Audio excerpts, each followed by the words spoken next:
Hello friends, welcome to so education.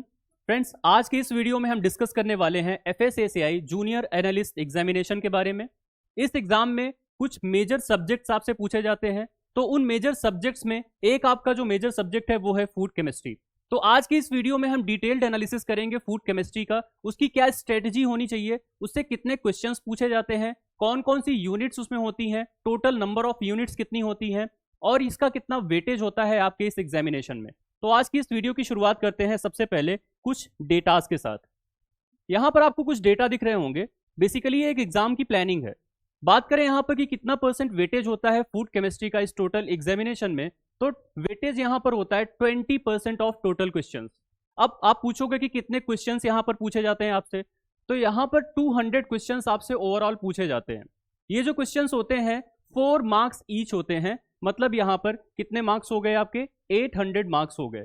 ठीक है, तो 800 मार्क्स यहाँ पर होते हैं और 200 क्वेश्चंस होते हैं।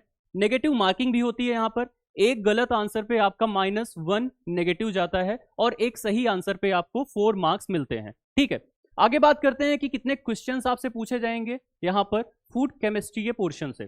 तो आप देख रहे होगे कि 20% का टोटल यहाँ पर वेटेज है, तो 40 क्वेश्चंस आपसे पूछे जाएंगे क्योंकि 200 क्वेश्चंस यहाँ पर ओवरऑल आपको दिए हुए हैं। आगे बात करते हैं कि कितनी यूनिट्स होती हैं इसमें। तो यहाँ पर टोटल यूनिट्स होती हैं 14।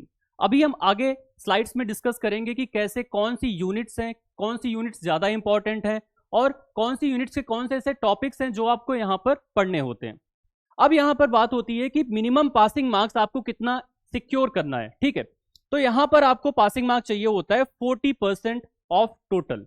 यानी ये जो 200 क्वेश्चन हैं आपके, इनमें से 40% अगर आपका सही होता है तो आपको यहां पर सर्टिफिकेट दे दिया जाता है जूनियर एनालिस्ट का। ठीक है, तो उसके लिए कितने क्वेश्चंस आपके होने चाहिए सही, यहां पर 80 क्वेश्चंस आपके सही होने चाहिए, करेक्ट होने चाहिए। ठीक है, उसके साथ साथ नेगेटिव मार्किंग से भी आपको बचना है। ठीक, तो यहां पर आप एक चीज ऑब्जर्व करो कि बहुत ही ज्यादा वेटेज है फूड केमिस्ट्री का, और यहां पर जितने भी सब्जेक्ट्स आपसे पूछे जाते हैं उन सारे सब्जेक्ट्स में अलग अलग वेटेज होता है। तो अगर हम बात करें फूड केमिस्ट्री का तो 20% वेटेज है। ऐसे अगर हम न्यूट्रिशन की बात करें तो उसका सिर्फ 5% वेटेज है। और मैक्सिमम वेटेज की अगर हम बात करें तो यहाँ पर फूड केमिस्ट्री को ही दिया है, जो कि है 20% ऑफ टोटल क्वेश्चंस। ठीक है, अब हम यहाँ पर डिस्कस करने वाले हैं कि कौन कौन सी ऐसी यूनिट्स हैं और उनमें कौन कौन से टॉपिक्स हैं जो कि आपको बताए गए हैं। ठीक है, तो यहाँ पर सबसे पहली यूनिट आती है वाटर की। ये सब जो है मेंशन्ड है ऑलरेडी आपके सिलेबस में, जो कि रिलीज किया जाता है एफएसएसएआई के द्वारा। तो वाटर में आपसे क्या क्या पूछने वाला है, सबसे पहला यहां पर जो बताया गया है वाटर एज अ न्यूट्रिएंट। ठीक है, आगे यहां पर बात हो रही है कि वाटर के फंक्शन क्या होते हैं, तो इसको रिलेट करना है आपको फूड से। ठीक है, फूड केमिस्ट्री के ही रेस्पेक्ट में हम यहां पर सारी चीजें पढ़ेंगे। आगे यहां बात हो रही है सोर्सेज की, यानी डिफरेंट काइंड ऑफ सोर्सेज में कितना वाटर होता है। आपको पता होगा कि कुछ ऐसे फूड सोर्सेज होते हैं जिनमें ज्यादा वाटर क्वांटिटी होती है, जैसे कि फ्रूट्स हो गए, वेजिटेबल्स हो गए। कुछ ऐसे फ्रूट्स होते हैं जिनमें कम क्वांटिटी भी होती है वाटर की। तो अलग अलग फूड प्रोडक्ट को हम यहाँ पर देखने वाले हैं। आगे हम बात करेंगे रिक्वायरमेंट की कि कितना वाटर की रिक्वायरमेंट होती है हमारी बॉडी में। ठीक है, यहाँ पर आगे बात हो रही है स्ट्रक्चर की कि वाटर का स्ट्रक्चर क्या होता है, केमिकल स्ट्रक्चर। उसके साथ साथ आगे यहाँ पर बात हो रही है हाइड्रोजन बॉन्डिंग की, यानी जो बॉन्डिंग होती है वाटर में बिटवीन ऑक्सीजन एंड हाइड्रोजन, वो कैसे नेचर की होती है। ठीक है, उसके बाद यहाँ पर बात हो रही है वाटर बैलेंस की। ठीक, तो ये यहाँ पर आपको अलग से स्पेसिफिकली दिए हुए हैं, आपको इसके सिवाय कुछ और नहीं पढ़ना है। ये अच्छी बात है आपके सिलेबस में। ठीक है, अब यहाँ पर आगे बात हो रही है effect of moisture in food की, कि मॉइस्चर का क्या इफेक्ट होता है फूड में। ठीक है, उसके साथ साथ आगे यहाँ पर बताया जा रहा है कोहेशन एंड एडेशन प्रॉपर्टीज। मतलब वाटर की कुछ प्रॉपर्टीज होती हैं जैसे कि कोहेशन, यानी जो वाटर मॉलिक्यूल्स होते हैं उनका आपस में अट्रैक्शन। इसके साथ साथ एडेशन, जैसे कि जो वाटर के मॉलिक्यूल्स होते हैं उनका डिफरेंट काइंड ऑफ फूड की सेल्स के साथ क्या अट्रैक्शन होता है, वो यहाँ पर आपको पढ़ना है। ठीक है, आगे बात हो रही है स्पेसिफिक हीट। तो स्पेसिफिक हीट आपको पता है कि वाटर की ज्यादा होती है, उसकी अलग अलग प्रॉपर्टीज होती हैं, उसका क्या रोल होता है फूड की प्रोसेसिंग में। ठीक है, वो यहाँ पर देखना है। उसके बाद यहाँ पर बात हो रही है ऑस्मोसिस की। आपको पता होगा कि different kind of food processing method में हम लोग जैसे पिकलिंग वगैरह को पढ़ते हैं, तो पिकलिंग वगैरह में आपको पता है कि ऑस्मोसिस का एक रोल होता है, तो उस रोल को यहाँ पर आपको वाटर के रिस्पेक्ट में समझना है। ठीक है, आगे बात हो रही है कोलाइडल प्रॉपर्टीज ऑफ फूड्स की। डिफरेंट काइंड ऑफ कोलाइड्स होते हैं, उनकी प्रॉपर्टीज क्या होती है वो आपको यहाँ समझना होगा। इसके साथ साथ आगे यहाँ पर बात हो रही है एसिड बेस बैलेंस की, कि एसिड बेस बैलेंस क्या होता है। ठीक है, पीएच क्या होता है, हाइड्रोजन आयन कंसंट्रेशन क्या होता है, और बफर्स क्या होते हैं, ठीक है। और बफर्स में स्पेसिफिकली आपको यहां पर दिया हुआ है कि इक्वेशन को भी पढ़ना है, जो कि है हेंडरसन हैसेलबैक इक्वेशन, ठीक है। तो ये आपके कुछ टॉपिक्स हैं जो कि वाटर में दिए हुए हैं, पहली यूनिट के इतने टॉपिक्स आपको पढ़ने होते हैं, ठीक है। अब बात आती है सेकेंड यूनिट की। सेकेंड यूनिट यहां पर जो है आपकी वो बहुत ही ज्यादा इंपॉर्टेंट होने वाली है, क्योंकि ये बहुत ही स्कोरिंग यूनिट है, इससे क्वेश्चंस जरूर पूछे जाते हैं। ये है कार्बोहाइड्रेट्स। कार्बोहाइड्रेट्स में आपको क्या क्या पढ़ना है, तो nomenclature and different methods of classification. सबसे पहले तो नॉमेनक्लेचर देखना है आपको, उसके बाद अलग अलग मेथड्स होते हैं उसको क्लासिफाई करने के, उसका एक प्रॉपर फ्लो चार्ट क्या होता है उसको यहां पर देखना होगा। उसके साथ साथ structure and chemical properties of monosaccharide, disaccharide और पॉलीसैकेराइड, ठीक है। तो मोनोसैकेराइड, डाइसैकेराइड, पॉलीसैकेराइड्स क्या होते हैं, उनका स्ट्रक्चर कैसा होता है, बॉन्डिंग कैसे होती है उनमें आपस में, कौन सा लिंकेज होता है, वो यहां पर आपको देखना होगा। और उसके साथ साथ डाइसैकेराइड्स और पॉलीसैकेराइड्स के बारे में भी यहां पर आपको पढ़ना है। आगे बात हो रही है कॉम्प्लेक्स कार्बोहाइड्रेट्स की। तो यहां पर कॉम्प्लेक्स कार्बोहाइड्रेट्स आपको स्पेसिफिकली मेंशन किए गए हैं, यहां पर क्या क्या है, अमीनो शुगर्स, प्रोटियोग्लाइकेंस, ग्लाइकोप्रोटीन्स के बारे में आपको यहां पर पढ़ना होगा। अब इनका क्या रोल होता है फूड में, वो भी हम इसके साथ साथ समझते चलेंगे। आगे बात हो रही है reducing and non reducing sugars, इनमें क्या डिफरेंस होता है, उनके क्या क्या एग्जाम्पल्स होते हैं, फूड में इसका क्या रोल होता है, ये आपको यहां पर देखना होगा। आगे बात हो रही है ऑप्टिकल एंड स्टीरियो आइसोमेरिज्म की। तो यहां पर आप देख रहे होंगे कि आइसोमेरिज्म के केस में सिर्फ दो आइसोमर्स यहां पर बताए गए हैं कि ऑप्टिकल आइसोमेरिज्म और स्टीरियो आइसोमेरिज्म आपको यहां पर पढ़ना है, ठीक। फिर आगे बात हो रही है different colour reaction of carbohydrate की। तो देखिए जहां जहां भी ये कलर रिएक्शंस आपको मेंशन की गई होंगी अलग अलग यूनिट्स में, उसको हम यहां पर अलग से कवर करेंगे फूड टेस्टिंग एंड एनालिसिस के नाम से, ठीक। तो उसको हम फूड केमिस्ट्री में ना पढ़ के एक अलग से उसका एक पोर्शन बनेगा, उसकी एक अलग से यूनिट बनेगी, वहां पर हम उसको डिस्कस करने वाले हैं, ताकि आपको इजीली अवेलेबल हो जाए सारी की सारी कलर रिएक्शंस वहां पर, ठीक है। आगे बात हो रही है changes in carbohydrates during processing. मतलब जब आप प्रोसेसिंग करते हो, different kind of heat treatment वगैरह देते हो या एंजाइमेटिक ट्रीटमेंट देते हो, तो उसका क्या असर पड़ता है कार्बोहाइड्रेट्स पर। और उसमें भी स्पेसिफिकली मेंशन्ड है मलाड रिएक्शन, जो कि एक टाइप की नॉन एंजाइमेटिक ब्राउनिंग होती है, उसको यहां पर आपको कवर करना होगा। ये तो बात हो गई दो यूनिट्स की। अब बात आती है तीसरी यूनिट की, तो वो है आपका प्रोटीन्स एंड एमिनो एसिड्स। इसमें क्या क्या पढ़ना है आपको, तो क्लासिफिकेशन ऑफ एमिनो एसिड्स देखने हैं, ठीक है। किस बेसिस पे, तो बेस्ड ऑन स्ट्रक्चर, ठीक है। Aromatic and non aromatic amino acids, aliphatic amino acids, acidic, basic और सल्फर कंटेनिंग अमीनो एसिड्स। उसके साथ साथ branched chain, essential and non essential amino acids, ये आपको अलग अलग टाइप के क्लासिफिकेशंस यहां पर देखने होंगे, ठीक है। इनके एग्जाम्पल्स बेसिकली बहुत ज्यादा इंपॉर्टेंट होते हैं। जनरली जो आपसे क्वेश्चन एग्जाम में पूछा जाता है वो इन सब के एग्जाम्पल से ही रिलेटेड क्वेश्चन आपसे पूछा जाता है, ठीक है। आगे बात करते हैं यहां पर, तो globular and fibrous protein. Protein का क्लासिफिकेशन यहां पर शुरू हो जाता है कि ग्लोबुलर प्रोटीन क्या होते हैं, फाइब्रस प्रोटीन क्या होते हैं, उनमें कौन कौन से ऐसे स्ट्रक्चर्स होते हैं और उनके एग्जाम्पल्स क्या होते हैं, ठीक है। आगे बात हो रही है हायरार्की इन स्ट्रक्चर। हायरार्की की अगर हम बात करें तो इसमें अलग अलग स्ट्रक्चर आपको पढ़ने होते हैं, जैसे कि primary, secondary, tertiary, quaternary structure, ठीक है। ये आपको यहां पर पढ़ना होगा। उसके अलावा यहां पर बात हो रही है आइसोइलेक्ट्रिक पॉइंट ऑफ प्रोटीन्स की। प्रोटीन के डीनेचुरेशन की बात हो रही है यहां पर। डाइजेस्टिबिलिटी क्या होती है प्रोटीन की, इसकी बात हो रही है। तो देखिए यहां तक तो आपका ये फूड केमिस्ट्री का ही पोर्शन लग रहा है, बट डाइजेस्टिबिलिटी जो होता है वो मेनली पोर्शन होता है फूड न्यूट्रिशन का। तो उसको हम लोग न्यूट्रिशन के पोर्शन में यहां पर कवर करेंगे, क्योंकि वहां पर ऑलरेडी ये सिलेबस में मेंशन्ड है, ठीक है। आगे बात हो रही है कलर रिएक्शन ऑफ प्रोटीन की। तो जैसा हमने पहले ही अभी बताया कि कलर रिएक्शन जितनी भी होंगी उसको हम फूड टेस्टिंग एंड एनालिसिस के पोर्शन में कवर करने वाले हैं, ठीक है। उसके साथ ही यहाँ पर जो अमीनो एसिड का जो कलर रिएक्शंस होता है उसको भी यहाँ पर मेंशन किया गया है। आगे यहाँ पर बात हो रही है अमीनो एसिड एनालिसिस की। तो अमीनो एसिड एनालिसिस में क्या क्या दिया हुआ है, तो इसमें पीडीसीएएस के बारे में अलग से मेंशन किया गया है, protein digestibility corrected amino acid score, जो कि एक मेथड होता है। इस मेथड के बारे में हम लोग अच्छे से पढ़ने वाले हैं फूड न्यूट्रिशन के पोर्शन में, ठीक है। आगे यहाँ पर बात हो रही है कुछ प्रॉपर्टीज की, जो कि है रियोलॉजिकल प्रॉपर्टीज ऑफ प्रोटीन्स। इनमें भी आपको सीधे सीधे बताया गया कि क्या क्या पढ़ना है। उसमें आपको बताया गया कि सॉल्युबिलिटी पढ़ना है, solubility of proteins, viscosity of proteins, gelling properties, as well as protein का रोल सर्फेक्टेंट्स के रूप में क्या क्या होता है।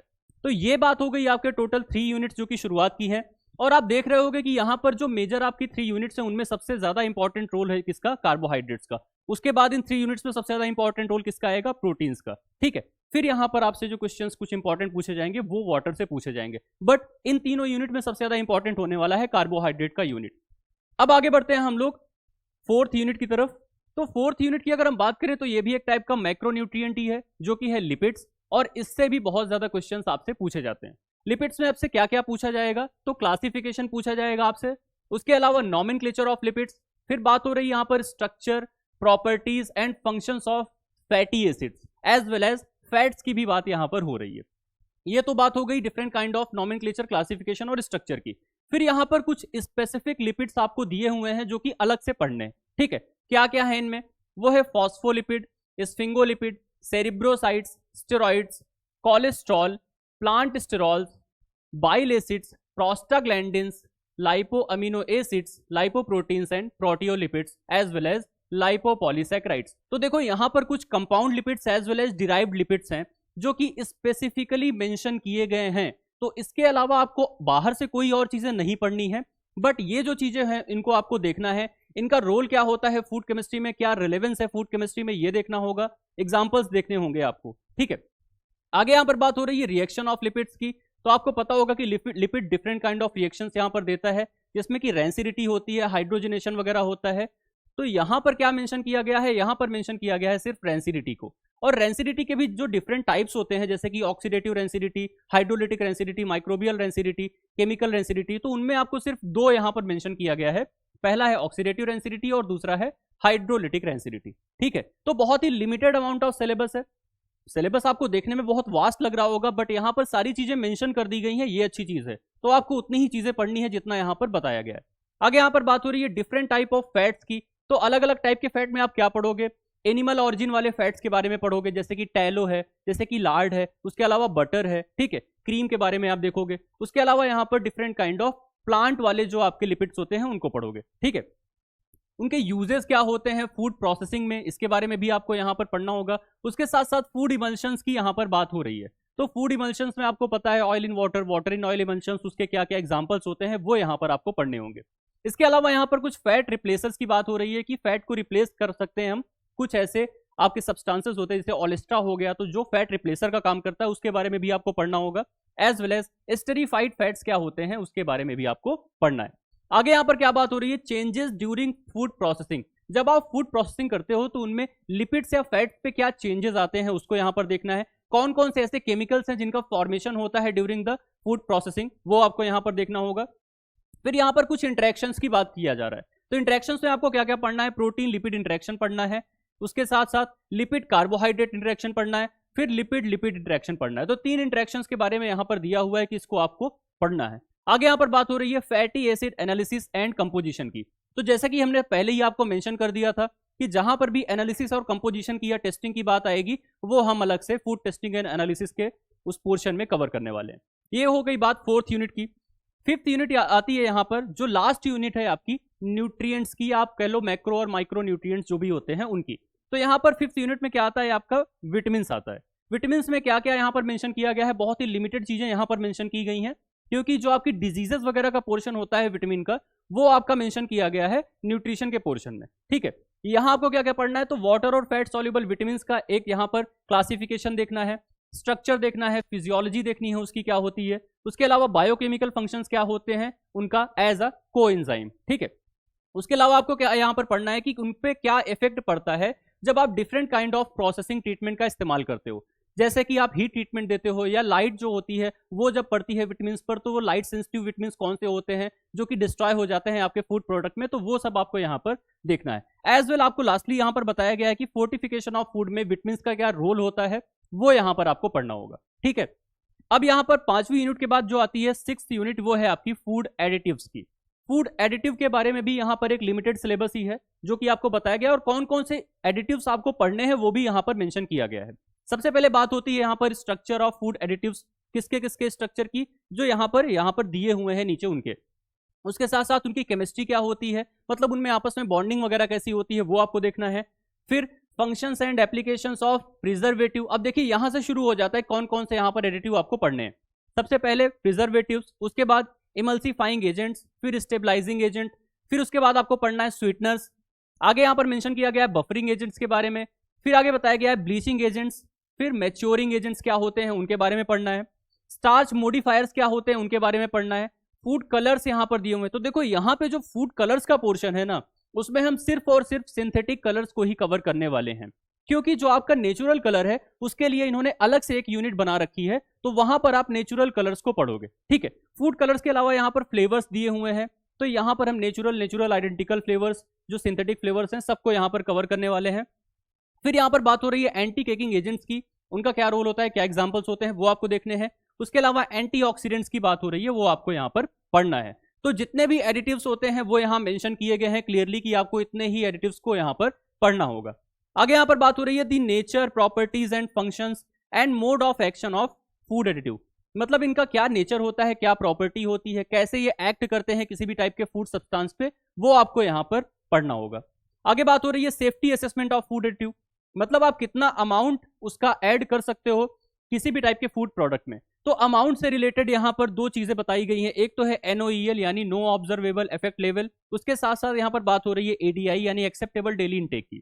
अब देखो इन दोनों में क्या डिफरेंस होता है उनको हमें पढ़ना होगा, और कौन कौन से एडिटिव होते हैं जिनका ADI एक लिमिटेड अमाउंट में होता है। ठीक है, यहाँ पर जितने भी आपको एडिटिव दिए हुए हैं उनका एक प्रॉपर एडिक्वेट डेली इनटेक होता है, जो कि FSSAI आपको रिकमेंड करता है कि इतने से ज्यादा आपको उसमें नहीं डालना है किसी भी टाइप के फूड प्रोडक्ट में। वो यहाँ पर सीधे सीधे मेंशन किया गया है कि आपको इसको पढ़ना होगा। आगे यहाँ पर बात हो रही है dietary exposure in chronic toxicity studies. देखो क्या होता है कि कभी कभी जब हम ज्यादा एडिटिव्स का कंजम्पशन कर लेते हैं तो उसकी वजह से हमारे अंदर कुछ टॉक्सिसिटी हो सकती है, तो उन क्रॉनिक टॉक्सिसिटी स्टडीज के बारे में हमें देखना है कि एडिटिव्स का क्या डाइटरी एक्सपोजर होता है हमारी बॉडी के ऊपर। तो ये तो बात हो गई आपके फूड एडिटिव के पोर्शन में। अब देखो यहां पर अगर हम बताएं तो फूड एडिटिव भी एक स्कोरिंग सब्जेक्ट हो जाता है, एक स्कोरिंग टॉपिक हो जाता है बेसिकली, क्योंकि इससे भी बहुत ज्यादा क्वेश्चंस आपसे पूछे जाते हैं एग्जाम में। ठीक है, अब आगे बढ़ते हैं 7th यूनिट की तरफ। तो यहाँ 7th यूनिट की अगर हम बात करें तो ये है anti nutritional factors. Anti nutritional factors कुछ नेचुरल टॉक्सिन्स होते हैं जो कि आपके different kind of plant based as well as animal based food में प्रेजेंट होते हैं। ठीक है, तो यहाँ पर कौन कौन से ऐसे हैं जो एंटी न्यूट्रिशनल फैक्टर्स जो आपको पढ़ने हैं स्पेसिफिकली यहाँ पर अलग से मेंशन कर दिए गए हैं, उनके अलावा आपको कुछ भी नहीं पढ़ना है। ठीक है, तो बात करें यहाँ पर मेंशन किया गया है प्रोटीएज इनहिबिटर्स के बारे में। आगे बात हो रही है यहाँ पर हीमोग्लूटिनिन्स के बारे में, उनमें भी लेक्टिन्स आपको पढ़ना होता है। उसके अलावा आगे बात हो रही है यहाँ पर ग्लूकोसिनोलेट्स के बारे में। फिर यहाँ पर आगे बात हो रही है cyanogens, saponins, gossypol, lathyrogens as well anti vitamins, anti minerals के बारे में। तो देखो यहाँ पे सब कुछ अलग से मेंशन किया गया है, इनके आपको एग्जांपल्स पढ़ने होते हैं, कौन से ऐसे प्लांट्स हैं या कौन से ऐसे फूड्स हैं जिनमें ये पाया जाता है और इसे हम कैसे रिमूव कर सकते हैं डिफरेंट काइंड ऑफ मेथड से, उसको भी आपको पढ़ना होगा। ठीक है, तो बिटर सब्सटेंसेस क्या क्या होते हैं उनके बारे में भी, जैसे टैनिन्स हो गए, और इनके रिमूवल कैसे आप कर सकते हो, जैसे सोकिंग हो गया या बॉइलिंग हो गया या अलग जितने भी मेथड्स होते हैं उनको आप यहाँ पर पढ़ोगे। आगे बात हो रही है यहाँ पर 8th यूनिट की, तो वो है आपका फूड एंजाइम्स। फूड एंजाइम्स में आपको क्या क्या पढ़ना है यहाँ पर मेंशन किया गया है, प्रॉपर्टीज पढ़नी है, क्लासिफिकेशन पढ़ना है, एंजाइम की यूनिट्स पढ़नी है आपको, फिर यहाँ पर एंजाइम की काइनेटिक्स पढ़नी है। ठीक है, काइनेटिक्स में ही आपको माइकलिस मेंटन इक्वेशन के बारे में भी पढ़ना होगा, ये अलग से मेंशन किया गया है। आगे यहाँ पर बात हो रही है रेगुलेटरी एंजाइम्स की, आइसो एंजाइम्स क्या होते हैं, एंजाइम इनहिबिशन क्या होता है वो यहाँ पर आपको पढ़ना होगा, काइनेटिक्स ऑफ एंजाइम इनहिबिशन क्या होता है ये भी यहाँ पर अलग से मेंशन किया गया है। एलिमेंट्स ऑफ बायो एनर्जेटिक्स, जो एंजाइम्स होते हैं वो एलिमेंट्स होते हैं बायो एनर्जेटिक्स के, तो उसको भी यहाँ पर पढ़ना होगा। फिर यहाँ पर बात हो रही है रोल इन फूड की। तो देखो क्वेश्चंस आपसे जो बनते हैं ना वो यहीं से बनते हैं कि एंजाइम्स का क्या रोल है आपके फूड में, तो अलग से यहाँ पर कुछ एंजाइम्स यहाँ पर आपको मेंशन किया गया है जिनका रोल होता है फूड में। तो यहाँ पर कौन कौन से एंजाइम्स है, जैसे कि बीटा गैलेक्टोसाइडेज, अल्फा गैलेक्टोसाइडेज, आपको पता ही है कि क्या होते हैं ये लैक्टोज को हाइड्रोलाइज करने वाले एंजाइम्स होते हैं। ठीक है, उनके बारे में देखना होगा। फिर उसके बाद प्रोटीएज के बारे में बात हो रही है, तो प्रोटीएज में भी स्पेसिफिकली मेंशन किया गया है, पेपेन और ब्रोमेलेल के बारे में आपको पढ़ना है। ठीक है, आगे बात हो रही है यहाँ पर लाइपेजेस की, फिर ऑक्सीडेजेस की, पॉलीफिनॉल ऑक्सीडेज जो होता है वो भी एक टाइप का ऑक्सीडेजेस एंजाइम के ही अंदर आता है, और उसके अलावा यहाँ पर एंजाइमेटिक और नॉन एंजाइमेटिक ब्राउनिंग के बारे में बात हो रही है। तो देखो नॉन एंजाइमेटिक ब्राउनिंग का एक जो मेजर पोर्शन था जो कि मेलार्ड रिएक्शन था, उसको आपने कार्बोहाइड्रेट में ऑलरेडी देखा कि मेंशन किया गया है। यहाँ पर आपको मेनली क्या पढ़ना है, एंजाइमेटिक ब्राउनिंग के बारे में यहाँ पर देखना होगा। ठीक है, अब देखो आगे बात हो रही है 9th यूनिट की, तो वो क्या है, वो है न्यूक्लिक एसिड्स। न्यूक्लिक एसिड एक ऐसी यूनिट हो जाती है जो कि बायोलॉजी ओरिएंटेड यूनिट है। तो जितने भी स्टूडेंट्स यहाँ पर बायोलॉजी वाले होते हैं उनके लिए यहाँ पर एक बेनिफिट होता है। इनमें आपको क्या क्या पढ़ना है, बहुत ही लिमिटेड सी चीजें हैं। डीएनए के बारे में पढ़ना है, ठीक है, उसकी बेसिक्स के बारे में पढ़ना होता है, जैसे कि physical and chemical properties of DNA, renaturation और डीनेचुरेशन क्या होता है इसके बारे में देखना होगा। ठीक है, फिर यहाँ पर बात हो रही है स्ट्रक्चर ऑफ नाइट्रोजनस बेसिस की। अलग अलग टाइप के नाइट्रोजनस बेसेस आपको डीएनए और आरएनए में मिल जाता है, तो उसके बारे में भी, उसके स्ट्रक्चर क्या होता है उसके बारे में पढ़ना होगा। न्यूक्लियोसाइड्स और न्यूक्लियोटाइड्स में डिफरेंस क्या होता है उसको देखना होगा। डीएनए डबल हेलिक्स जो मॉडल है उसको यहां पर आपको पढ़ना है, specifically Watson and Crick model जो यहां पर है वो मेंशन किया गया है, उसके बारे में पढ़ना है। फिर बात होती है यहां पर आरएनए की, तो आरएनए में आपको एमआरएनए, टीआरएनए और आरआरएनए यहां पर पढ़ने होंगे, ठीक है। ये बहुत ही लिमिटेड है, इससे ज्यादा क्वेश्चंस आपसे नहीं पूछे जाते हैं जनरली, बट इसको यहां पर मेंशन किया गया है क्योंकि जो बायोलॉजी के स्टूडेंट्स हैं उनको यहां पर थोड़ा सा बेनिफिट मिल जाता है। आगे बात करते हैं हम यहां पर 10th यूनिट की, जो कि है न्यूट्रास्यूटिकल्स एंड फंक्शनल फूड्स की। तो यहां पर आपको न्यूट्रास्यूटिकल और फंक्शनल फूड में डिफरेंस क्या होता है वो देखना है, उसमें पढ़ना क्या क्या है, तो इनका डेफिनेशन देखना है, फंक्शंस क्या होते हैं न्यूट्रास्यूटिकल्स के ये देखने हैं, उसके साथ साथ फंक्शनल फूड्स क्या होते हैं, इन दोनों में आपस में डिफरेंस क्या होता है ये देखना है। आगे बात हो रही है फूड सप्लीमेंट्स की, कौन कौन से ऐसे सप्लीमेंट्स होते हैं जिनका यूज किया जाता है मॉडर्न एरा में, जो कि आपके फूड सप्लीमेंट्स होते हैं। आगे यहां पर बात हो रही है डाइटरी सप्लीमेंट्स की, जो कि प्रीबायोटिक और प्रोबायोटिक अलग से मेंशन किया गया। तो देखो प्रीबायोटिक और प्रोबायोटिक क्या होता है, इन दोनों में क्या डिफरेंस होता है, ठीक है, वो यहां पर आपको पढ़ना होगा, ठीक है। डाइटरी फाइबर्स का क्या रोल होता है, ठीक है। आगे यहां पर बात हो रही है medical foods and foods for special purpose, जैसे कि एग्जांपल में भी लिख दिया है कि फिनाइल एलानिन फ्री डाइट दी जाती है किसको, फिनाइल कीटोन्यूरिया के पेशेंट्स को, ठीक है। ऐसे ही लैक्टोज फ्री डाइट दी जाती है किसको, लैक्टोज इंटॉलरेंट पेशेंट्स को, तो वो यहां पर आपको देखने होंगे, ठीक है। ये यहां पर कुछ यूनिट्स हो गई, 10th यूनिट तक आपने यहां पर देख लिया है, तो 10th यूनिट भी थोड़ा सा इंपॉर्टेंट हो जाती है एग्जाम पॉइंट ऑफ व्यू से, इससे भी क्वेश्चंस जनरली आपको देखने को मिलते हैं, ठीक है। अब आगे बढ़ते हैं हम लोग, ये आपकी कुछ लास्ट की 4 यूनिट्स है यहां पर जो दी गई हैं। अभी हमने पहले ही बताया था कलर्स के पोर्शन में कि प्लांट पिगमेंट्स जो होते हैं, प्लांट कलर्स, उसको आपको अलग से पढ़ना होगा, ठीक है। तो यहां पर अलग से मेंशन किया गया है इसको, इसका स्ट्रक्चर क्या होता है, फंक्शन क्या होता है, इसको बताया गया है। अब कौन कौन से पिगमेंट्स है वो भी यहां पर बताया गया है। पहला है क्लोरोफिल, दूसरा है लाइकोपिन, फिर आगे बात हो रही है बिटलेन की, फिर यहां पर बात हो रही है curcuminoids, annatto, carotenoids, anthocyanins, flavonoids, melanin, tannin, quinones, xanthones, ये आपके इतने पिगमेंट्स है जो कि आपको पढ़ने होते हैं, ठीक है। अब और इसके साथ साथ क्या पढ़ना है कि इसका रोल क्या होता है फूड इंडस्ट्री में, कहां पर ये इस्तेमाल किए जाते हैं, ठीक है। इनमें कलर्स कौन कौन से होते हैं उसको पढ़ना होगा आपको, इनकी प्रॉपर्टीज क्या क्या होती हैं ये पढ़ना होगा। इसके साथ साथ कौन से फैट सॉल्यूबल्स होते हैं, कौन से वाटर सॉल्यूबल होते हैं, वो आपको यहां पर देखना होगा, ठीक है। आगे बात करते हैं हम नेक्स्ट यूनिट की, तो ये है आपका रेडियो आइसोटोप्स। ये थोड़ा सा अलग है, ये जनरली हमारे जितने भी एग्जाम्स में पूछे जाते हैं यूनिट्स उससे काफी अलग है, ठीक है। तो रेडियो आइसोटोप के बारे में आपसे क्या क्या पूछेगा, यहां पर पूछेगा origin and properties of radio activity क्या होता है, ठीक है, कैसे आप डिटेक्ट कर सकते हो और कैसे मेजर कर सकते हो रेडियो एक्टिविटी को, ठीक है। गीगर मूलर काउंटर, देखो काउंटर्स क्या होते हैं, ये अलग एक स्पेसिफिक टाइप की कुछ डिवाइसेस होती हैं जिनसे कि आप रेडियो एक्टिविटी को मेजर कर सकते हो, ठीक है। तो यहां पर अलग से दिया हुआ है कि कौन कौन से डिवाइसेस आपको पढ़ने हैं, तो गीगर मूलर काउंटर, ठीक है, टाइप ऑफ सेंटिलेशन काउंटर, ठीक है, एंड काउंटिंग कैसे होती है वो आपको यहां पर देखनी होगी। इसके अलावा scintillation counting of gamma rays भी आपको पढ़नी है। Concept of DPM and CPM यहां पर आपको देखना होता है, ये भी एक यूनिट होती है जो कि रेडियो एक्टिविटी डीके को यहां पर मेजर करती है। आगे बात करते हैं application of irradiation in food, देखो ये आप पढ़ते हो, ये तो आप इन जनरल पढ़ते ही हो कि रेडिएशन का क्या रोल होता है फूड प्रोडक्ट में, कितना अमाउंट ऑफ रेडिएशन आप देते हो अलग अलग काइंड ऑफ फूड प्रोडक्ट को, उसकी यूनिट क्या होती है जो ग्रेज और किलोग्रेज में होती है उसको आप देखते हो। तो ये तो आप पढ़ते हो जनरली, बट ये ऊपर वाली चीजें आप जनरली नहीं पढ़ते हो, ठीक है, वो आपको यहां पर ध्यान देना होगा। तो प्रिजर्वेशन में कैसे आप इसको यूज करते हो इरेडिएशन को, सेफ्टी रूल्स क्या होने चाहिए जब आप रेडियो एक्टिव मटेरियल्स का यहां पर इस्तेमाल करते हो, तो ठीक है, ये बात हो गई आपके 12th यूनिट की। अब बात आती है 13th यूनिट की, तो वो है आपका जेनेटिकली मॉडिफाइड ऑर्गेनिज्म जिसे आप बोलते हो जीएमओ। तो देखो जो एग्रीकल्चर बैकग्राउंड के स्टूडेंट्स होते हैं उनके लिए थोड़ा सा यहाँ पर बेनिफिट मिल जाता है, क्योंकि जीएमओज वगैरह वो ऑलरेडी पढ़ रखे होते हैं। तो जीएमओज में आपसे क्या क्या पूछेगा, व्हाट आर जीएमओज, जीएमओज होते क्या हैं, which are the major GMOs in food, food में मेजर जीएमओज कौन कौन से ऐसे होते हैं। इसके अलावा what are the traits, characters क्या होते हैं दैट हैव बीन इंजीनियर्ड, जिनको कि जेनेटिकली इंजीनियरिंग में यहाँ पर देखा जाता है, कौन कौन से ऐसे ट्रेड्स होते हैं उसकी बात हो रही है। आगे बात हो रही है how to detect and quantify GMOs, कैसे क्वांटिफाई कर सकते हो आप जेनेटिकली मॉडिफाइड ऑर्गेनिजम्स को, ठीक है। ये भी एक छोटी सी यूनिट है जो कि यहाँ पर मेंशन की गई है, मे भी छोटे मोटे क्वेश्चन यहाँ से बनेंगे, बट मेजर जो रोल होता है यहाँ पर वो इसका नहीं रहेगा, जबकि इस वाली यूनिट का यहाँ पर बहुत ज्यादा रोल होने वाला है। तो यहाँ पर आपको क्या पढ़ना है, फूड कंटामिनेंट एंड अडल्ट्रेंट्स के बारे में। ये बहुत ही इंपॉर्टेंट यूनिट है और इसको आपको रिलेट करना होगा एफएसएसएआई से, ठीक है, क्योंकि एफएसएसएआई ने भी स्पेसिफिकली मेंशन कर रखा है कि कौन से कंटामिनेंट्स होते हैं और उनका कितना लेवल होना चाहिए, वो सारी चीजें यहां पर मेंशन की गई हैं, ठीक है। तो major classes of pesticide, pesticide भी आपको पता है एक टाइप का कंटामिनेंट्स ही होता है, पेस्टिसाइड्स एंड देयर रेसिड्यूज, ठीक है, ये यहां पर आपको पढ़ना है। हैवी मेटल्स के बारे में पढ़ना है, ये भी कंटामिनेंट ही होते हैं। Antibiotic and hormone residues, veterinary drug residues, other new contaminants, ठीक है। तो ये सारी चीजें यहां पर मेंशन की गई हैं कि इनके बारे में आपको पढ़ना होगा। न्यू कंटामिनेंट्स एंड टॉक्सिन में भी आपको बताया गया है कि साइक्लोपायजोनिक एसिड बकवीट फ्लावर में एक टाइप का कंटामिनेंट होता है, जो कि आपको अलग से मेंशन किया गया है कि आपको यहां पर पढ़ना होगा। आगे बात हो रही है रेडियो एक्टिव न्यूक्लाइड्स के बारे में, ठीक है। माइकोटॉक्सिन्स में अलग से यहां पर मेंशन किया गया है कि कौन कौन से माइकोटॉक्सिन्स हैं जो कि फंजाई द्वारा प्रोड्यूस होते हैं। उनमें से आपको कुछ अलग से चीजें हैं जो कि पढ़नी होती हैं, जैसे कि एफ्लाटॉक्सिन क्या होता है, कौन से फंजाई से ये प्रोड्यूस होता है और कौन से फूड प्रोडक्ट में ये होता है, ये देखना है। इसके साथ साथ ऑक्राटॉक्सिन, पैट्यूलिन, डीओएन, एस्टेरिगमेटोसिस्टिन, फ्यूमोनिसिन्स, इसके अलावा जीरेलिनोन, इतने आपके जो होते हैं माइकोटॉक्सिन जिनको आपको यहां पर पढ़ना होगा, ठीक है।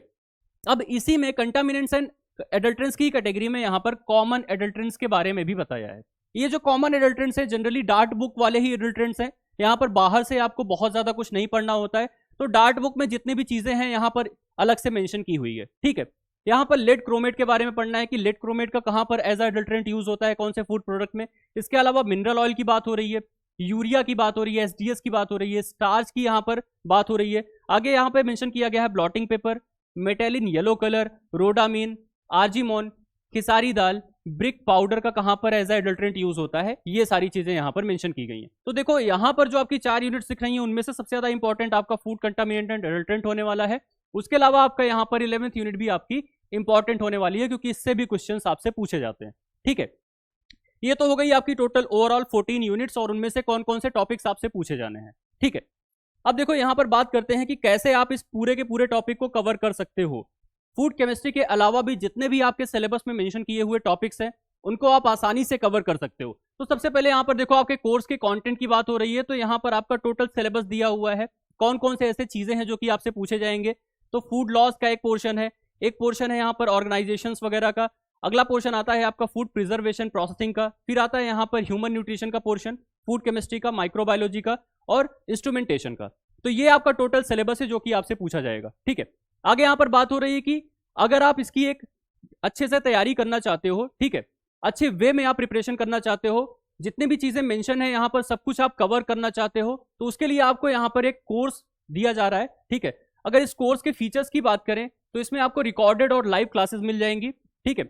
यहाँ पर जितने भी एजुकेटर्स हैं ये आपको यहाँ पर पढ़ाएंगे, ठीक है। और इसके साथ साथ क्या मिलेगा, आपको नोट्स मिलेगी, टेस्ट सीरीज आपको मिल जाएगी, मॉक टेस्ट मिलेगा और प्रीवियस ईयर के क्वेश्चन पेपर आपको मिल जाएंगे। उसके साथ साथ यहाँ पर आपको लाइव क्लासेस, डाउट क्लासेस, ये सब भी मिल जाएगी। देखो ये ऐसे लोगों के लिए ज्यादा यहाँ पर इंपॉर्टेंट हो जाता है जो लोग अभी जॉब में हैं। तो जो लोग जॉब में हैं, लोग फूड टेक्नोलॉजी में अपना कैरियर बनाना चाहते हैं, तो उन लोगों के लिए यहाँ पर ये जो कोर्स है वो बहुत ही बेनिफिशियल होने वाला है, ठीक है फ्रेंड्स। फिर मिलते हैं नेक्स्ट वीडियो में, थैंक यू।